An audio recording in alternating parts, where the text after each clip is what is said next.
Waalaikumsalam warahmatullahi wabarakatuh. Kembali lagi berjumpa dengan kami di sini di mata pelajaran pendidikan IPS ya. Oke, dari pelajaran alangkah baiknya kita berdoa dulu ya kan, agar diberi keberkahan dalam pertemuan kita hari ini. Berdoa dimulai.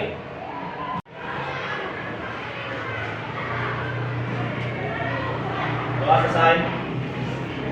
Oke, sini abang akan absen dulu ya. Dengarkan ya. Siti Nur Azizah, Putri Anggraini, Pika, Artina, Khairul Anissa,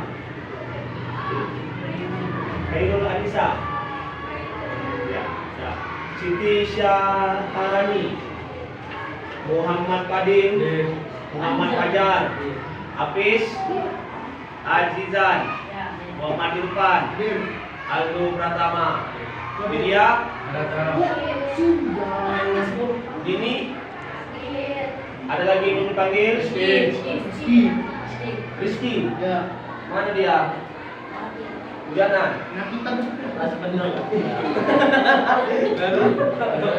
Coba buka halaman 62 tentang globalisasi. Kita kembali tentang globalisasi. Ya. Kedua tentang globalisasi.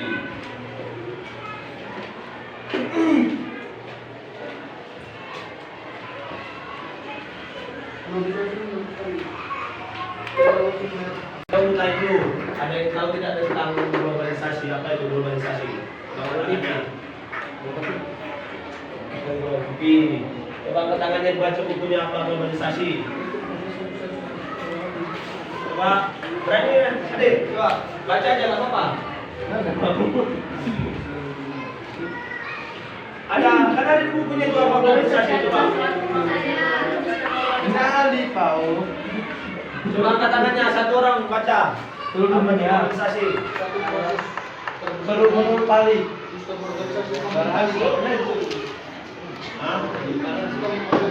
Halaman 62. Ada globalisasi suatu proses yang mendunia atau suatu hal yang berkembang di dunia, baik itu di dalam dunia negara Indonesia maupun negara luar. Jadi suatu hal yang ada atau suatu hal yang berkembang di Indonesia ataupun di dunia itu dinamakan globalisasi. Jadi suatu hal yang lama atau suatu hal yang baru dan kemudian di saat sekarang itu sudah berkembang halnya, itu dinamakan globalisasi atau proses globalisasi. Contoh globalisasi itu bermacam-macam ya. Kita masuk ke dalam proses globalisasi melalui saluran-saluran. Bagaimana agar globalisasi itu bisa berjalan dengan lancar. Ada beberapa saluran atau cara-cara atau hal-hal yang bisa membuat globalisasi itu berkembang. Yang pertama yaitu melalui pendidikan. Mengapa demikian? Mengapa pendidikan ini merupakan salah satu saluran untuk menjalankan suatu globalisasi?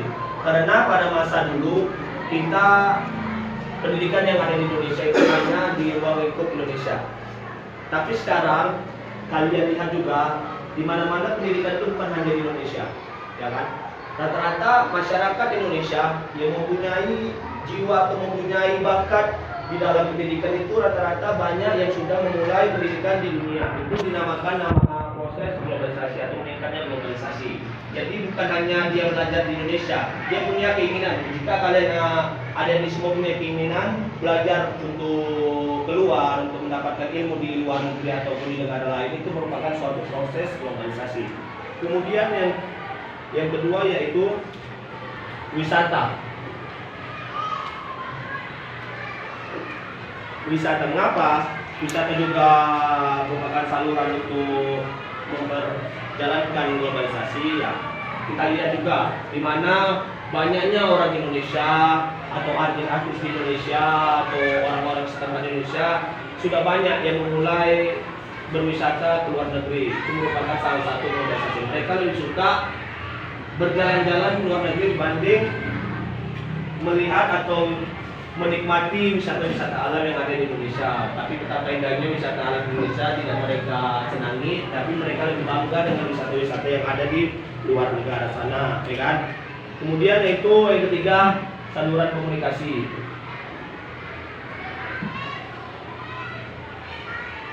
Ada nggak yang tahu tentang komunikasi? Apa yang bisa diambil dari komunikasi sehingga bisa terjadinya globalisasi? Ada yang tahu? Oke, maraknya aplikasi TikTok, aplikasi Instagram, aplikasi atau aplikasi lain-lainnya yang jika kalian lihat banyak kalian melihat aktivitas-aktivitas warga negara luar negeri, betul tidak? Ya. Nah, itu merupakan suatu proses globalisasi. Karena apa? Kalian tidak perlu langsung berjumpa dengan mereka, kalian juga tidak perlu ikut-ikut dengan mereka agar kalian tahu apa yang mereka lakukan. Jadi sehingga kalian hanya melihat dari Instagram, melihat dari TikTok apa yang dilakukan mereka atau kejadian-kejadian apa yang di luar negeri sana atau kejadian apa yang terjadi di sana, itu merupakan suatu globalisasi tanpa kalian harus ke sana. Tidak perlu berjam-jam di sana, kita hanya melihat, hanya membeli paket data, kita bisa melihat dan bisa menjalankan terjadinya globalisasi. Oke. Kemudian yang selanjutnya itu lembaga internasional yang mengatur peraturan internasional, kemudian lembaga kenegaraan seperti hubungan diplomatik dan konsuler. Oke. Kemudian di setiap masyarakat ada yang menerima arus globalisasi dan ada juga yang menolak arus globalisasi. Oke. Yang pertama yang menerima arus globalisasi, kita masuk ke dalam yang menerima arus globalisasi. Yang pertama yang itu biasanya yang menerima arus globalisasi yaitu masyarakat muda atau masyarakat seperti kita ini, anak-anak remaja, anak yang baru beranjak dewasa. Mengapa demikian? Mereka lebih cenderung membuka diri untuk suatu hal yang baru, suatu hal yang terbarui, suatu hal yang modern, perubahan. Jadi mereka ingin ada perubahan dari zaman yang dulu hingga zaman sekarang. Karena apa? Zaman dulu, mungkin kakak-kakak ini juga, abang-abang kakak-kakak ini dulu waktu SMP belum tahu apa itu HP yang bisa main WA. Mungkin kalian bisa tanya ke kami. Tapi sekarang adik-adik sekalian belum apa-apa sudah melalui WA, sudah tahu Instagram apa, sudah apa. Bahkan anak SD sekarang pun sudah tahu tentang apa?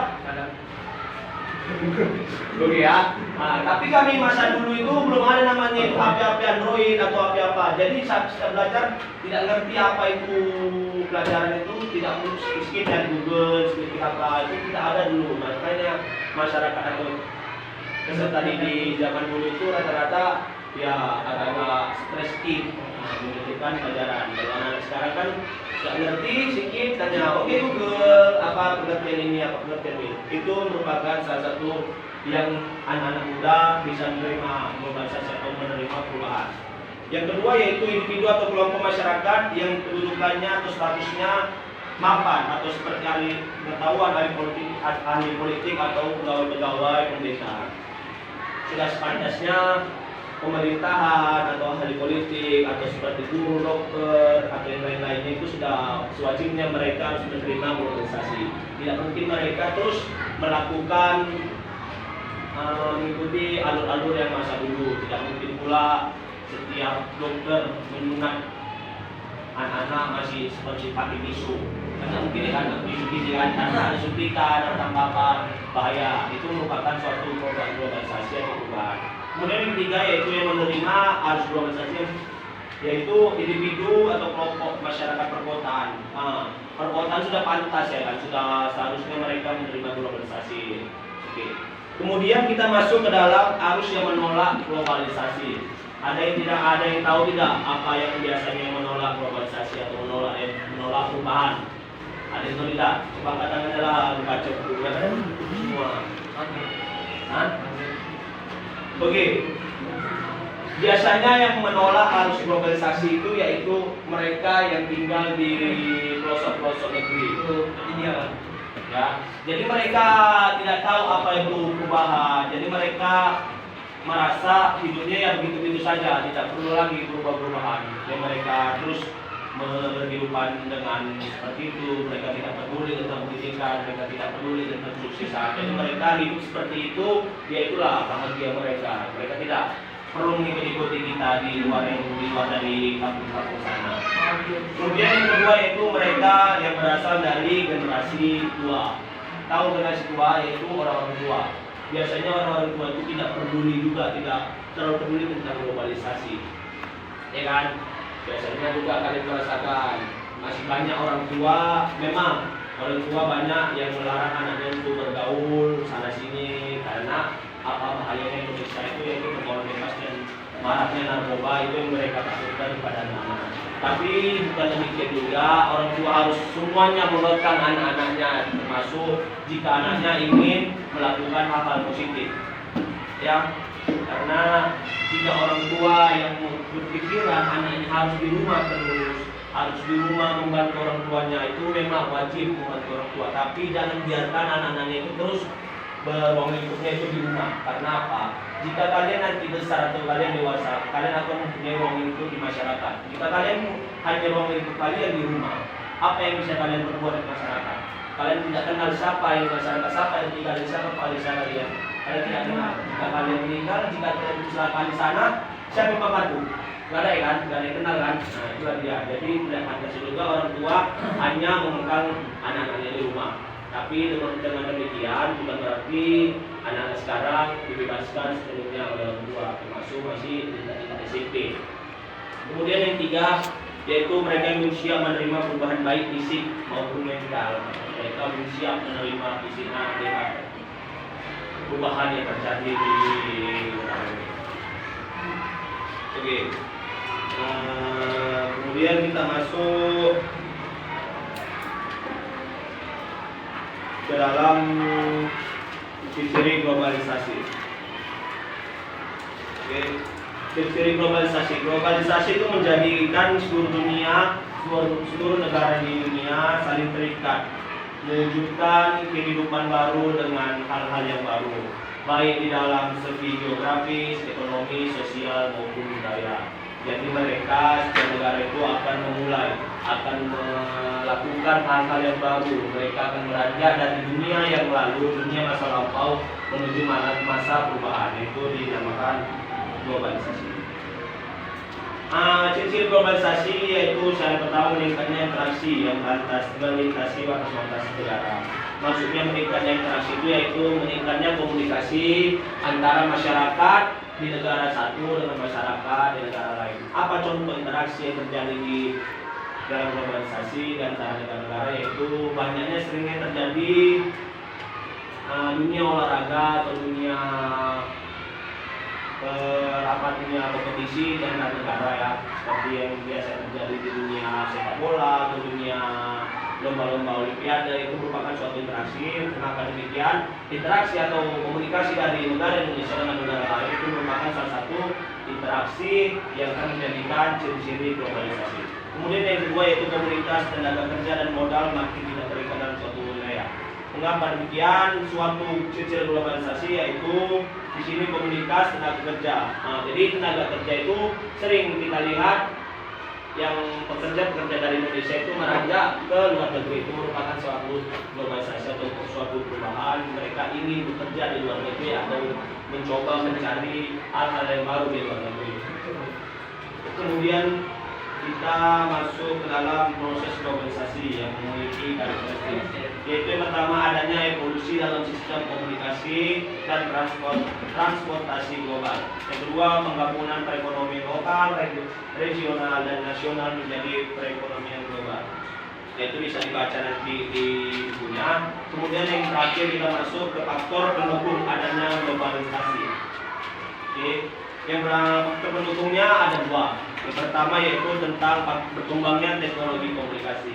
Berkembangnya teknologi komunikasi itu memungkinkan perkembangan infrastruktur atau infrastruktur yang yang mana di negara-negara luar atau termasuk Indonesia komunikasinya itu sangat berkembang, baik di setiap rumah maupun di setiap kantor itu pasti sekarang sudah dilengkapi dengan telepon atau televisi, internet dan lain-lain. Itu merupakan suatu perubahan atau suatu globalisasi yang terjadi pada masa saat ini.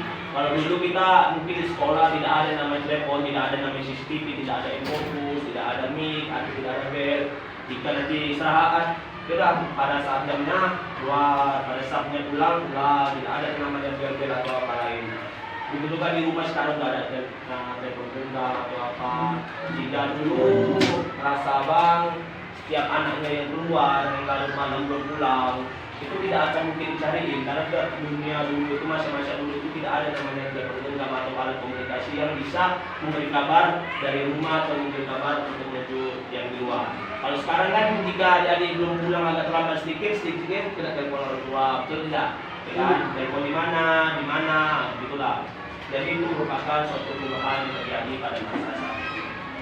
Kemudian yaitu adanya integrasi ekonomi dunia. Globalisasi juga makin terjadi oleh adanya ekonomi dunia berbanding kembali dengan era sebelumnya. Perekonomian global tidak hanya didasarkan pada pertanian dan industri, tetapi makin didominasi oleh kegiatan perekonomian global. Globalisasi merupakan keadaan yang akan sulit dihindarkan. Dunia menjadi demikian terbuka tanpa proteksi. Dengan globalisasi akan terjadi apa yang disebut era pasar bebas, yaitu ketika semua negara yang dengan bebas memasarkan produknya ke negara-negara lain dan setiap orang bebas mencari kerjaan negara lain. Semua itu merupakan tantangan bagi setiap bangsa dan rakyat Indonesia karena kualitas produk dan sumber daya manusia akan sangat menentukan. Jadi maksudnya di sini yaitu untuk menaikkan atau memperbaiki ekonomi yang ada di Indonesia atau di negara-negara lain, mereka terlalu membuka pasar bebas. Maksudnya pasar bebas itu yaitu di setiap negara manapun, termasuk negara Indonesia, mereka berhak memasarkan apa produk mereka, mau mereka letak ke pasar mana, mau mereka impor ke mana, mau mereka ambil ekspor di mana, itu hak mereka. Jadi saat ini produk-produk Indonesia yang ada di Indonesia ini sudah banyak diimpor ke luar negeri. Begitu juga produk dari luar negeri banyak diimpor ke Indonesia. Itu merupakan suatu globalisasi. Dan pekerja Indonesia banyak yang bekerja di luar negeri dan juga bekerja di luar negeri banyak masuk ke Indonesia. Oke, itu mungkin materi kita pada hari ini tentang globalisasi sampai di part penutup. Sampai sini adik-adik ada yang ingin ditanyakan? Kalau ada? Ada? Oke. Jika tidak ada, coba untuk minggu depan ditulis untuk kuisnya ya, kuis. Kiranya kuisnya. Ya, diambil bukunya untuk kuis minggu depan. Sekarang. Karena apa itu?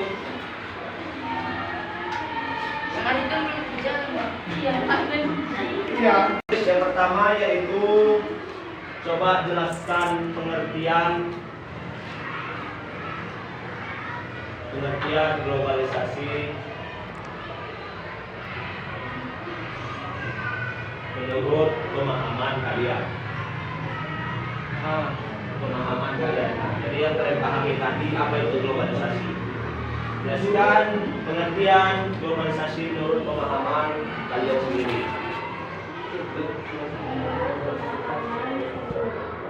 Yang menurut kalian apa itu globalisasi tentang tadi dan tadi ketahuan dulu? Dah, belum? Dah.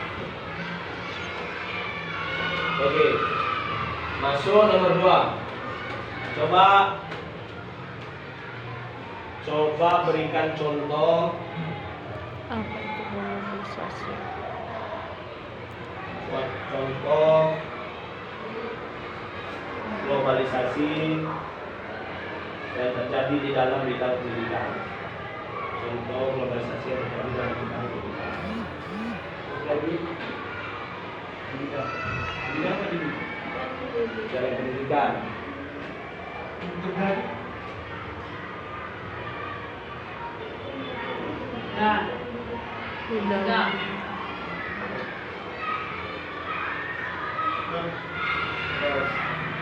Oke, udah.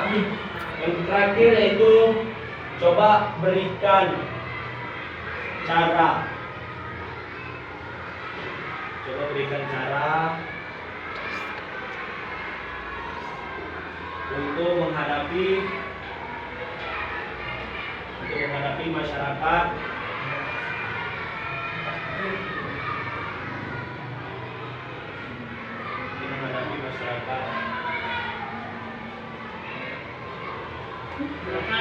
masyarakat yang menolak globalisasi.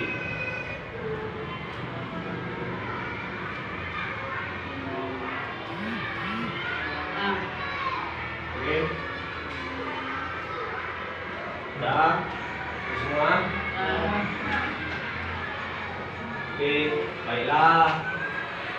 Materi kita pada hari ini sampai di sini.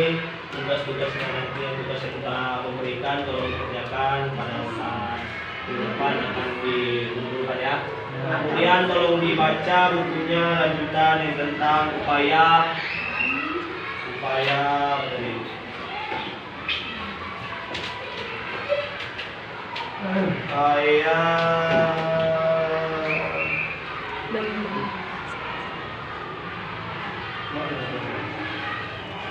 globalisasi dan upaya menghadapi globalisasi. Ini dibaca untuk materi di ya.